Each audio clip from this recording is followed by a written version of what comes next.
alamin wassalatu wassalamu ala sayyidina Muhammadin amma ba'du. Pada kali ini saya akan menjelaskan tentang kenapa Muhammadiyah dan Nahdlatul Ulama itu selalu berbeda ketika penentuan baik itu awal Ramadan atau akhir Ramadan. Kenapa selalu berbeda? Apa penyebabnya? Saya di sini hanya menjelaskan secara normatif ya, tidak menjelaskan secara praktek gimana, tidak. Saya menjelaskan secara normatif dalilnya saja.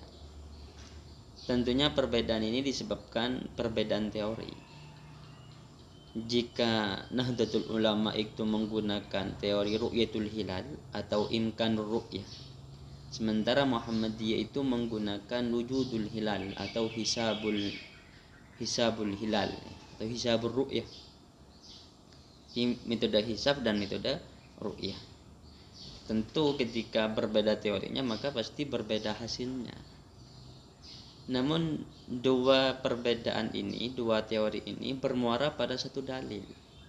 Dalil yang digunakan sama, yaitu sumu li ru'yatihi wa aftiru li ru'yatihi fa in ghumma 'alaikum fa akmil iddata 30. Puasalah karena melihat hilal, berbukalah karena melihat hilal. Kalau tidak bisa melihat mendung, maka sempurnakanlah hitungan 30 hari. Nah, pemahaman kelompok yang pertama yaitu Nahdlatul Ulama dari hadis ini, metode untuk atau perantara wasilah untuk melihat hilal itu ada dua berdasarkan hadis. Kalau tidak ru'yah, menyempurnakan hitungan 30 hari. Itu tidak bisa ditawar ru'yah, karena di hadisnya menggunakan ru'yah. Ru'yah itu kalau di Lisanul Arab atau Mu'jamul Ma'ani berbeda dengan ru'yun. Ru'yah itu melihat dengan mata, kalau ru'yun itu melihat dengan berfikir.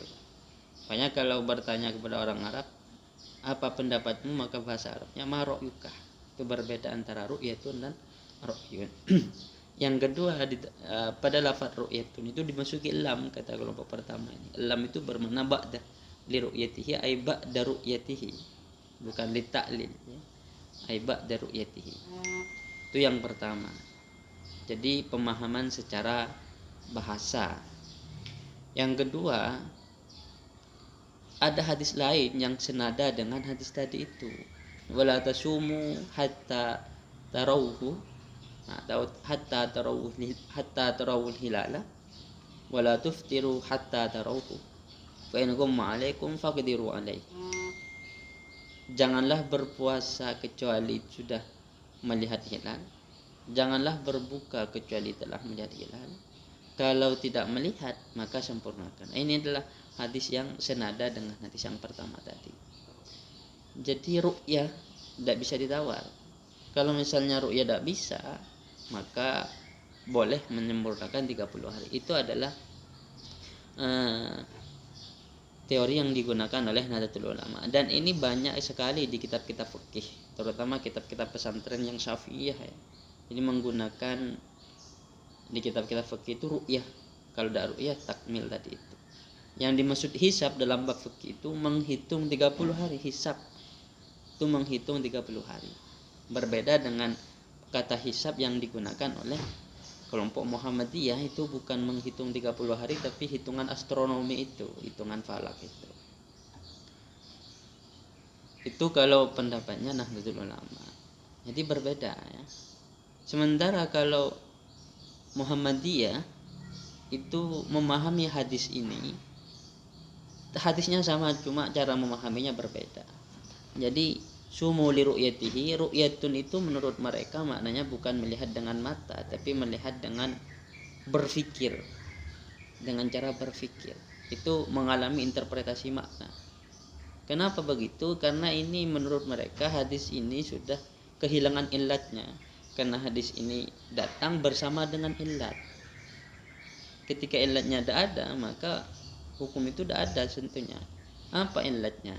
Jadi hadis ini menurut mereka illatnya terletak pada hadis lain, yaitu berbunyi inna ummatun ummiyatun la naktubu wa la nahsabu asyhru kadza wa kadza marratan tis'atan wa ishrin wa marratan salasin. kita adalah umat yang ummi, tak bisa nulis, la wala nahsabu, la naktubu wala nahsabu, tak bisa nulis, wala nahsabu, dan tak bisa menghitung. Bulan itu kadang 29 hari, kadang 30 hari. Karena tidak bisa menghitung, orang dulu katanya Muhammadiyah memang ketika menentukan bulan bisa pakai melihat, kadang pakai melihat, atau dengan cara menyempurnakan bilangan 30 hari. Kenapa? Karena masih tidak bisa nulis dan tidak bisa menghitung. Sementara sekarang mereka kita sudah bisa nulis, maka harus direformasi. Ru'yah itu kalau memang mau diartikan sebagai melihat dengan mata, itu kan hanya sebagai sarana untuk menentukan adanya hilal. Sarana untuk menentukan adanya hilal. Sehingga sarana ini kalau sudah tidak tidak relevan lagi untuk digunakan saat ini, ya bisa dirubah. Dulu pakai ru'yah karena tidak bisa menghitung, sekarang sudah bisa menghitung, jadi pakai hisab. Nah, wasilah atau perantara untuk menuju sebagai perantara ke tujuan, tujuannya kan untuk membuktikan adanya hilal, perantaranya dengan cara ru'yah. Maka ru'yahnya saja dirubah, perantaranya ini dirubah, caranya dirubah, tidak masalah. Itu tidak melawan hadis. Di hadisnya kan jelas li ru'yatihi. Kenapa kok pakai hisab? Ru'yah itu kan perantara, itu adalah majalul ijtihad, itu ma'qulul makna, jadi bisa dirubah. Sekarang pakai hisab karena kita sekarang bisa nahsabu, tidak seperti dulu. Nah, ini adalah alasan yang disampaikan Muhammadiyah ya.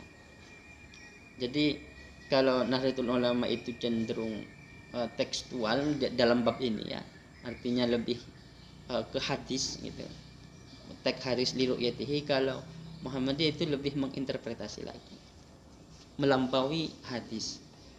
Memang akan tetapi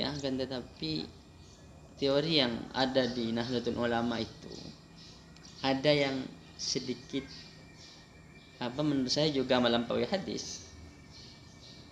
2 derajat itu didapat dari mana, akan tidak ada hadisnya. Artinya imkan ru'yah itu bisa terjadi apabila sampai 2 derajat. Kenapa harus 2 derajat? Nah, ini kan tidak ada di asal Nabi.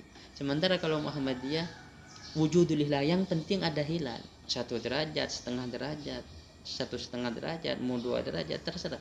Yang penting wujudul hilal itu sudah masuk bulan berikutnya, masuk bulan baru.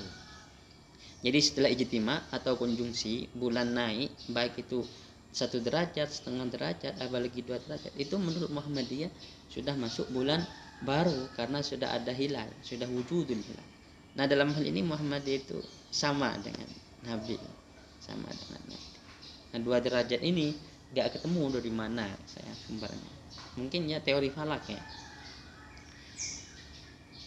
Terlebih lagi memang untuk yang NU, Nahdlatul Ulama, kelemahannya kalau kita menggunakan metode ru'yah, kelemahannya kalau menggunakan metode ru'yah adalah kita tidak dapat membuat penanggalan baku. Jadi kalau tiap bulan kita mau ru'yah terus, kita nggak bisa membuat penanggalan 1 tahun penuh, karena ru'yah itu hanya bisa dilihat H-1 sebelum masuk bulan baru, itu bisa dilihat. Nah, kalau begitu bagaimana cara membuat kalender? Kan tidak bisa buat kalender. Sementara Muhammadiyah bisa buat kalender karena itu pakai hitungan astronomi, menghisap gitu. Ini kelemahannya, salah satu kelemahannya. Sehingga tidak bisa menentukan Maulid kapan, hari hari besar Islam itu kapan, tidak bisa. Kalau kita menggunakan metode ru'yah, itu kelemahannya. Menurut kelompok Muhammadiyah itu adalah kelemahan metode ru'yah. Nah, mungkin sekian penjelasan ini. Assalamualaikum warahmatullahi taala wabarakatuh.